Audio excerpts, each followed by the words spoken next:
Hello दोस्तों, कैसे हो आप सब। आप सभी का फिर से एक और वेलकम है हमारे इस चैट जीपीटी कोर्स के तीसरे क्लास में, जो है हमारा प्रॉम्प्ट स्ट्रक्चर। दोस्तों, मोस्ट इम्पॉर्टेंट क्लास है। आपके लिए समझना बहुत ही ज़्यादा ज़रूरी है कि प्रॉम्प्ट लिखने का सही तरीका क्या होता है। ये दोस्तों स्टेप बाय स्टेप आज की इस क्लास में समझने वाले हैं। अब दोस्तों, अभी तक तो आपको ये आइडिया लग ही गया होगा कि प्रॉम्प्ट क्या होता है। वैसे मैं अभी आपको 1 मिनट में बता देता हूँ कि प्रॉम्प्ट क्या होता है। चैट जीपीटी से जो भी आप सवाल जवाब करते हो, अपना क्वेश्चन जो भी आप यहाँ पे मैसेज बॉक्स में टाइप करते हो, उस क्वेश्चन को हम कहते हैं प्रॉम्प्ट। तो यही मैं बता रहा हूँ, तो यही क्लास हमारा है कि जो आप अपना सवाल पूछते हो, ठीक है, जो आप अपना यहाँ पे प्रॉम्प्ट एंटर करते हो, उसको प्रॉम्प्ट को लिखने का, सवाल को पूछने का सही तरीका क्या है, ठीक है, ये हम आज की इस क्लास में समझेंगे। देखो, प्रॉम्प्ट स्ट्रक्चर क्या होता है दोस्तों। कोई भी प्रॉम्प्ट हो, कोई भी आपका क्वेश्चन हो, आपका मेन उसमें 5 पार्ट होते हैं। सबसे पहला होता है मेन क्वेश्चन, उसके बाद होता है डिटेल कॉन्टेक्स्ट, फिर होता है कंडीशन, फिर होता है अटेम्प्ट सॉल्यूशन और एरर, उसके बाद लास्ट में होता है डिजायर्ड आउटकम। अभी ये मैं क्या बोल रहा हूँ अभी आपको समझ में आ जाएगा। बस अभी के टाइम आप ये समझो प्रॉम्प्ट स्ट्रक्चर में कितने पार्ट होते हैं। कोई भी प्रॉम्प्ट हमारा 5 चीज़ों से मिलकर बना होता है। मेन क्वेश्चन, कॉन्टेक्स्ट, कंडीशन, ठीक है, एरर और डिजायर्ड आउटकम। मैंने दोस्तों अभी आपको क्या बताया, स्पेशली ये 5 चीज़ों से ही मिलकर बना होता है कोई प्रॉम्प्ट। ये दोस्तों 5 चीज़ों से मिलकर आपका एक फाइनल प्रॉम्प्ट बनता है, एक फाइनल क्वेश्चन आप तैयार करते हो। अगर दोस्तों आप कोई भी प्रॉम्प्ट पूछते हो ना, अपने प्रॉम्प्ट में अगर आप इन 5 चीज़ों का ध्यान रखते हो, तो आपका जो आंसर आने वाला रहता है, आपका जो आउटकम आने वाला रहता है ना, वो लगभग 99% आपका एकदम सही रिजल्ट आएगा, एकदम एक्यूरेसी के साथ आपका रिजल्ट आएगा। अब दोस्तों, कोई ज़रूरी नहीं है आपका जो ये चौथा पार्ट है ना, अगर आपके प्रॉम्प्ट में ना रहे तब भी कोई दिक्कत नहीं है, ये ऑप्शनल है। तो आपका जो ये 4 पार्ट से भी मिलकर आपका एक फाइनल प्रॉम्प्ट भी रेडी हो सकता है, ठीक है। तो स्पेशली आप ये समझो कि आपका जो प्रॉम्प्ट में स्पेशली 4 चीज़ होते हैं। Main question, detail context, condition और डिजायर्ड आउटकम। इन चारों चीज़ों से मिलकर आपका एक प्रॉम्प्ट रेडी होता है, ठीक है। अब दोस्तों, मैं आपको माइक्रोसॉफ्ट एक्सेल में ले चलता हूँ, वहाँ पे आपको एक प्रैक्टिकल करके दिखाता हूँ कि कैसे आप अपना प्रॉम्प्ट बनाओगे इन चारों चीज़ों का ध्यान रखकर। अब देखिए दोस्तों, सबसे पहले आप डाटा समझ लो। मेरे पास यहाँ पे प्रोडक्ट का नाम है और यहाँ पे उस प्रोडक्ट को मैंने कितना सेल्स अमाउंट में सेल किया है। कीबोर्ड हमने 500 रुपये में सेल किया, माउस 200 में, कीबोर्ड 700 में, मॉनिटर 1500 में, ठीक है। इस टाइप से मैंने एक रैंडम डाटा ले लिया आपको समझाने के लिए। अब यहाँ पे दोस्तों आपको मेन क्वेश्चन अपने दिमाग में रखना है। क्या मेरा क्वेश्चन है कि आपको अपने इस डेटा में केवल कीबोर्ड का टोटल करना है, ठीक है। इन सभी का टोटल करके यहाँ पे रिजल्ट आ जाएगा, कोई दिक्कत नहीं है, लेकिन इसमें से केवल आपको कीबोर्ड का टोटल करना है। सबसे पहले दोस्तों आपको अपने माइंड में रख लेना है कि मेन क्वेश्चन क्या है। मेन क्वेश्चन क्या है कि आपको केवल कीबोर्ड वाले का टोटल करना है। अब ये दोस्तों हम चैट जीपीटी से सॉल्व करने वाले हैं, ठीक है। भले ही आपको फार्मूला पता हो, कोई दिक्कत नहीं है, लेकिन अभी के टाइम आप तरीका समझो कि कैसे हम प्रॉम्प्ट लिखते हैं, ठीक है, चैट जीपीटी में। तो सबसे पहले मैंने बताया कि कोई भी आपको क्वेश्चन बनाना हो, कोई भी प्रॉम्प्ट बनाना हो, तो सबसे पहला पार्ट होता है मेन क्वेश्चन। तो हमारा मेन क्वेश्चन क्या है, अब देखिए दोस्तों, पीपीटी देखते हुए चलना आप, है ना। सबसे पहले बताया कि कोई भी प्रॉम्प्ट हो, कोई भी फाइनल प्रॉम्प्ट हमें बनाना है, उस प्रॉम्प्ट में सबसे पहले मेन क्वेश्चन होता है। सबसे पहले मेन क्वेश्चन हम यहाँ पे टाइप कर लेते हैं चैट जीपीटी में। देखिए दोस्तों, मैंने यहाँ पे मेन क्वेश्चन अपना क्या लिखा है, एक्सेल में सिर्फ कीबोर्ड वाले सेल्स का टोटल कैसे करें, यही मेन क्वेश्चन है ना, ठीक है। सबसे पहले अपना मेन क्वेश्चन हमने डाल दिया कि एक्सेल में सिर्फ कीबोर्ड वाले सेल्स का टोटल कैसे करें। उसके बाद दूसरा होता है कि आपने बता तो दिया भाई कीबोर्ड वाले सेल्स का टोटल करना है, लेकिन यहाँ पे उसके बाद बताएंगे, डिटेल देंगे अपने डाटा के बारे में, ठीक है। डिटेल कॉन्टेक्स्ट मतलब अपने डाटा के बारे में थोड़ा बहुत आपको बताना है कि आपका डाटा किस कॉलम से स्टार्ट हो रहा है, सेल्स अमाउंट किस कॉलम में है, ये सब आपको दूसरे पार्ट में बताना है। अब मैं अपना नेक्स्ट लाइन चैट जीपीटी में क्या लिखूँगा कि अपने डेटा के बारे में आपको डिटेल देना है। मैंने क्या दिया है, सबसे पहले मेन क्वेश्चन पूछ लिया, उसके बाद मैंने बोला कि मेरे पास एक डाटा है जिसमें प्रोडक्ट नेम और उनके सेल्स अमाउंट है। प्रोडक्ट नेम ए कॉलम में है और सेल्स अमाउंट बी कॉलम में है। अपने डेटा का डिटेल आपको दूसरे पार्ट में बताना है, ठीक है। जो दोस्तों डेटा आपके एक्सेल सीट में था ना, वही मैंने एसटीज यहाँ पे टाइप कर दिया, ठीक है। क्या लिखा मैंने, मेरे पास एक एक्सेल का डेटा है, प्रोडक्ट नेम और उनके सेल्स अमाउंट है। देखो आप यहाँ पे प्रोडक्ट नेम और उनके सेल्स अमाउंट है, प्रोडक्ट नेम ए कॉलम में है और सेल्स अमाउंट बी कॉलम में है, ठीक है। तीसरी पार्ट में हम बताते हैं आपको, देखिए यहाँ पे देखो दोस्तों पीपीटी में तीसरी पार्ट में क्या होता है, कंडीशन। हमने अब मेन क्वेश्चन पूछ लिया, हमने अपने डेटा का डिटेल बता दिया, उसके बाद कंडीशन देना है। कंडीशन क्या है हमारा कंडीशन है कि मुझे केवल कीबोर्ड वाले का ही टोटल करना है, तो कंडीशन आपको देना है यहाँ पे क्या। उसके बाद देखिए दोस्तों मैंने अपना कंडीशन वाला पार्ट भी लिख दिया क्या, कि मुझे केवल कीबोर्ड का टोटल सेल्स कैलकुलेट करना है। कंडीशन भी हमारा हो गया। और सबसे लास्ट में हमारा है क्या, आउटकम। मैं चाहता हूँ कि मुझे इसके लिए कौन सा फार्मूला यूज करूँ, तो मैं यहाँ पे नॉर्मल लिख दूंगा कि इसके लिए क्या फार्मूला होगा। देखिए दोस्तों ये है हमारा फाइनल प्रॉम्प्ट। इस टाइप से दोस्तों अगर आप कोई भी अपना प्रॉम्प्ट लिखोगे ना, तो आपका दोस्तों जो आंसर आएगा बिल्कुल एकदम सही आएगा। ठीक है, चाहे आपका कैसा भी सवाल हो। ठीक है, प्रॉम्प्ट लिखने का सही तरीका हमारा यही होता है। अपना मेन क्वेश्चन पूछ लो, उसके बाद अपने डेटा के बारे में आप डिटेल बता दो कि आपका डाटा कहाँ से स्टार्ट हो रहा है। उसके बाद अगर आपके डेटा में कोई भी कंडीशन है, कोई भी कंडीशन रिलेटेड आप क्वेश्चन पूछ रहे हो, तो तीसरे पार्ट में हम कंडीशन देंगे। और सबसे लास्ट में आपको आउटकम क्या चाहिए, आपको रिजल्ट क्या चाहिए, फार्मूला जनरेट करवाना है या किसी प्रकार का एक्सप्लेनेशन लेना है। चौथे पार्ट में आप आउटकम लिखोगे। बस हो गया, सेंड मैसेज पे क्लिक करो। देखिए दोस्तों यहाँ पे जो है जो भी चीज़ ये बोल रहा है स्टेप बाय स्टेप आप पढ़ भी सकते हो। ठीक है, इससे आपको थोड़ा बहुत आइडिया लग जाएगा। वैसे दोस्तों मैंने प्रॉम्प्ट सही से लिखा है तो मैं इतना चीज़ रीड नहीं करूँगा। मैं डायरेक्टली इस फार्मूला को कर लूँगा कॉपी करने के बाद अपने एक्सेल सीट में जाऊँगा और कहीं पर भी खाली सेल में मैं पेस्ट कर दूँगा। देखिए दोस्तों यहाँ पे दिखा रहा है कि केवल कीबोर्ड का यहाँ पे जो टोटल सेल्स हुआ है, ठीक है, 3100 हुआ है। अगर मैं यहाँ पे ऐड करके दिखाऊँ इक्वल टू ये कीबोर्ड का सेल प्लस ये, ठीक है, ऐसे सभी कीबोर्ड को मैं मैन्युअली करके देख लेता हूँ। देखिए दोस्तों यहाँ पे आ रहा है 3100। ठीक है, चैट जीपीटी जो भी आपको रिजल्ट दे रहा है ना, बिल्कुल सही दे रहा है। अब दोस्तों इसी प्रकार हम अपना दूसरा एग्जाम्पल देखते हैं। इसको दोस्तों साथ में करेंगे हम।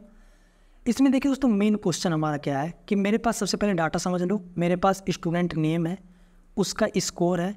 अब मैं यहाँ पे इसको कैटेगरी देना चाहता हूँ। अब दोस्तों सबसे पहले तो मेरा मेन क्वेश्चन आप सुन लो, मैं क्या बोल रहा हूँ कि मुझे यहाँ पे मैं चाहता हूँ कि जिसका स्कोर 80 से ज़्यादा है उसके आगे लिखा हुआ है एक्सीलेंट, जिसका स्कोर 60 से लेके 80 के बीच में है उसके आगे लिखा हुआ है गुड, और जिसका स्कोर 60 से नीचे है उसके आगे लिखा हुआ है बैड।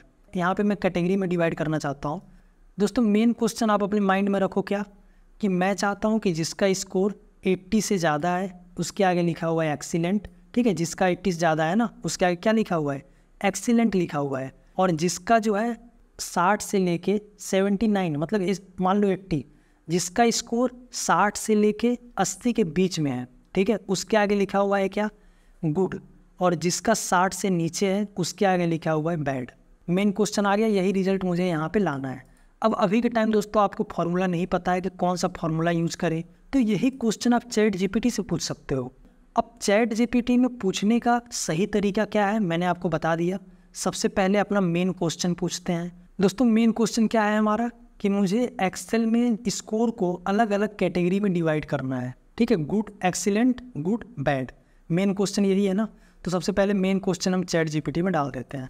देखिए दोस्तों मैंने मेन क्वेश्चन अपने यहाँ पे क्या डाला है, एक्सेल में स्कोर को अलग अलग कैटेगरी में कैसे डिवाइड करें। मेन क्वेश्चन कंप्लीट हो गया हमारा, एक्सेल में स्कोर को अलग अलग कैटेगरी में कैसे डिवाइड करें। मेन क्वेश्चन के बाद क्या होता है, अपने डेटा के बारे में बताना, अपने डेटा के बारे में डिटेल बताना। ठीक है, ऐड कॉन्टेक्स्ट। अब देखिए दोस्तों मैं यहाँ पे डिटेल अपना क्या डालूंगा, कि मेरे पास एक डाटा है जिसमें स्टूडेंट नेम कॉलम ए में और स्कोर कॉलम बी में है। ठीक है, वैसे स्टूडेंट नेम से कोई मतलब है नहीं, लेकिन मैंने वैसे दे दिया अपने डेटा के बारे में, इसको बता दिया। जिसमें क्या लिखा है मैंने, जिसमें स्टूडेंट नेम कॉलम ए में है ना, और स्कोर हमारा कॉलम बी में है। ठीक है, देखिए दोस्तों मैंने यहाँ पे वही बताया ना, student name column A, score column B में है। ठीक है, डेटा के बारे में भी हमने बता दिया, दूसरा पार्ट भी हमारा कंप्लीट हो गया। उसके बाद दोस्तों तीसरे पार्ट में मैंने क्या बताया था, तीसरे पार्ट में हम लिखते हैं कंडीशन। अब हमारे पास कंडीशन क्या है, कि मैं चाहता हूँ कि जिसका स्कोर 80 से ज़्यादा है उसके आगे लिखा हुआ है एक्सीलेंट, यही कंडीशन है हमारा। ठीक है, और जिसका स्कोर 60 से लेकर 80 के बीच में है उसके आगे लिखा हुआ है गुड, 60 से नीचे वाले बैड। तो यहाँ पे तीसरे पार्ट में हम कंडीशन देते हैं। देखिए दोस्तों मैंने तीसरे पार्ट में क्या लिखा है, कि मैं चाहता हूँ कि स्कोर को एक्सीलेंट कितने से ऊपर, 80 से ऊपर, है ना, इसको ब्रैकेट में हमने लिख दिया है। ठीक है, सबसे पहले पूरा पढ़ लेता हूँ तब जाके आपको समझाता हूँ। फिर गुड किसके लिए है, 60 से लेके 79 तक, और बैड किसके लिए है, 60 से नीचे के लिए। या दोस्तों इसी को मैं थोड़ा सा और इजी तरीके से मैं लिखना चाहता हूँ, कि मैं चाहता हूँ कि इसको मैं हटा देता हूँ सारा। मैं चाहता हूँ कि जिनका स्कोर 80 से ऊपर है उसके आगे लिखा हुआ आए एक्सीलेंट, और जिनका 60 से 79 के बीच में है उसके आगे लिखा हुआ है क्या, गुड। अब दोस्तों इसको इन्वर्टेड कॉमा में लिखना है, ठीक है, गुड को। और ये एक्सीलेंट को भी मैं इन्वर्टेड कॉमा के अंदर लिख देता हूँ, जिससे पता चले कि आपको रिजल्ट क्या चाहिए, है ना। और 60 से नीचे बैड, ठीक है। इसको दोस्तों मैंने और इजी तरीके से लिख दिया, पहले वाले प्रॉम्प्ट से और अच्छा हो गया। क्या कि मैं चाहता हूँ कि जिनका स्कोर 80 से ऊपर है उसके आगे लिखा हुआ है एक्सीलेंट, और जिनका 60 से 79 के बीच में है उसके आगे लिखा हुआ है गुड, और 60 से नीचे वाले का बैड, ठीक है। अब दोस्तों ये हमारा कंडीशन वाला पार्ट भी कंप्लीट हो गया। और सबसे चौथे पार्ट में क्या लिखते हैं, आउटकम, आपको रिजल्ट क्या चाहिए। तो मैं अभी के टाइम केवल फार्मूला जनरेट करवाना चाहता हूँ, तो मैं बोलूँगा इसके लिए क्या फार्मूला होगा। दोस्तों मैंने आपको एक चीज़ और बताया था कि अगर आप में कोई एरर आ रहा है ना, तो वो भी आप यहाँ पे पूछ सकते हो, ठीक है। कि अगर आप में किसी प्रकार का एरर का अगर सामना कर रहे हो ना, आप कंडीशन के बाद लिखोगे कि आप में ये एरर आ रहा है, तो इस एरर को हम ठीक कैसे करें। तो अभी के टाइम मेरे में कोई एरर नहीं है, तो इस एरर वाला पार्ट वैसे ऑप्शनल होता है, आप लिखो या मत लिखो कोई मतलब नहीं है। मैं डायरेक्टली क्या लिखूँगा, यहाँ पर अपना आउटकम लिखूँगा कि इसके लिए क्या फार्मूला होगा, सेंड मैसेज पर क्लिक करूँगा। देखिए दोस्तों यहाँ पे इसने एक फार्मूला दे दिया है, कुछ नहीं करना है, यहाँ पे आपको इस फार्मूला को कर लेना है कॉपी करने के बाद यहाँ पे मैं कॉपी कर लूँगा और अपने एक्सेल सीट में आऊँगा और यहाँ पे कैटेगरी के अंदर कर दूँगा पेस्ट। देखिए दोस्तों एक्सीलेंट आ रहा है, इसको नीचे से ड्रैग कर दूँगा। अब सबका आप चेक कर लो, देखो एक्सीलेंट यहाँ पे मैंने बताया था ना 60 से 79 के बीच में देखो गुड आ रहा है, ठीक है, 60 से नीचे वाले बैड आ रहे हैं। अब दोस्तों थोड़ा सा ये हमारा मुश्किल सवाल था, लेकिन इसी को हम कितने आसान तरीके से हमने पूछा, ठीक है। मेन चीज़ अपने दिमाग में आपको लेके चलना है, ये जो प्रॉम्प्ट देखने में आपको बड़ा लग रहा है, लेकिन इसी को अगर आप 4 पार्ट में डिवाइड कर दोगे ना, तो बहुत ही आसान सा प्रॉम्प्ट है। सबसे पहले देखो ध्यान से आप, सबसे पहला होता है मेन क्वेश्चन, क्या कि एक्सेल में स्कोर को अलग अलग कैटेगरी में डिवाइड कैसे करें। मेन क्वेश्चन हो जाता है तब क्या पूछते हैं, हम अपनी डाटा के बारे में डिटेल बताते हैं। तो हमने डिटेल भी दे दिया कि मेरे पास एक एक्सेल का डाटा है जिसमें स्टूडेंट नेम कॉलम ए में है और स्कोर कॉलम बी में है। उसके बाद तीसरे पार्ट में हम बताते हैं कंडीशन। इस केस में दोस्तों कंडीशन हमारा थोड़ा बड़ा था, तो कंडीशन मैंने बता दिया क्या कि मैं चाहता हूं कि जिनका स्कोर 80 से ऊपर है उसके आगे लिखा हुआ है एक्सीलेंट, जिनका 60 से 79 के बीच में है उसके आगे लिखा हुआ है गुड, 60 से नीचे वाले बैड, ठीक है। और लास्ट में हम रिजल्ट क्या चाहिए, इसके लिए क्या फार्मूला होगा, ठीक है। कितना दोस्तों आसानी से हम अपना सवाल पूछ रहे हैं, चैट जीपीटी हमें रिजल्ट दे रहा है। अब यही आपको अपने माइंड में लेकर चलना है कि कोई भी प्रॉम्प्ट हो, आगे आने वाले क्लास में जितना भी मैं प्रॉम्प्ट यूज़ करूँगा, बेसिकली आपके यही 4 चीज़ होते हैं किसी भी प्रॉम्प्ट में, ठीक है। कोई भी प्रॉम्प्ट स्ट्रक्चर हो, ये 4 चीज़ों से मिलकर बना होता है। यही चारों चीज़ का ध्यान रखकर हम कोई भी प्रॉम्प्ट लिखेंगे, ठीक है। अब दोस्तों तीसरा एग्जाम्पल मैं आपके ऊपर छोड़ रहा हूँ, इसको आप खुद करोगे। वैसे मैंने प्रॉम्प्ट और इनका ब्रेकडाउन मैंने नीचे दे रखा है, ठीक है, जिससे आपको समझने में आसानी हो।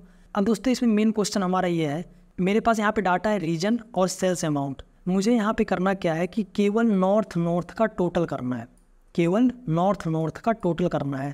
तो इसके लिए दोस्तों आप कौन सा फार्मूला का यूज करोगे, तो ये दोस्तों आपको खुद प्रैक्टिस करना है। वैसे मैंने प्रॉम्प्ट दे दिया है, लेकिन पहले खुद आपको इसको ट्राई कर लेना है, ठीक है। अपने दिमाग में सबसे पहले मेन क्वेश्चन डालोगे, फिर अपने डाटा के बारे में डिटेल डालोगे, फिर उसके बाद कंडीशन दोगे, फिर लास्ट में आपको रिजल्ट क्या चाहिए वो दोगे। बस बन गया एक प्रॉम्प्ट। जैसे ही प्रॉम्प्ट एंटर करोगे आपको जो है एक फार्मूला दे देगा, उसको कॉपी पेस्ट करना है बस। ये था दोस्तों सबसे मेन इंपॉर्टेंट हमारा क्लास कि प्रॉम्प्ट लिखने का सही तरीका क्या होता है। उम्मीद है आपको समझ में आ गया होगा। अब दोस्तों मिलते हैं अपने इस कोर्स के नेक्स्ट क्लास में, जिसमें हम सीखेंगे कि आप चैट जीपीटी की सहायता से कॉम्प्लेक्स फार्मूला, एडवांस फार्मूला किस प्रकार जनरेट करवा सकते हो।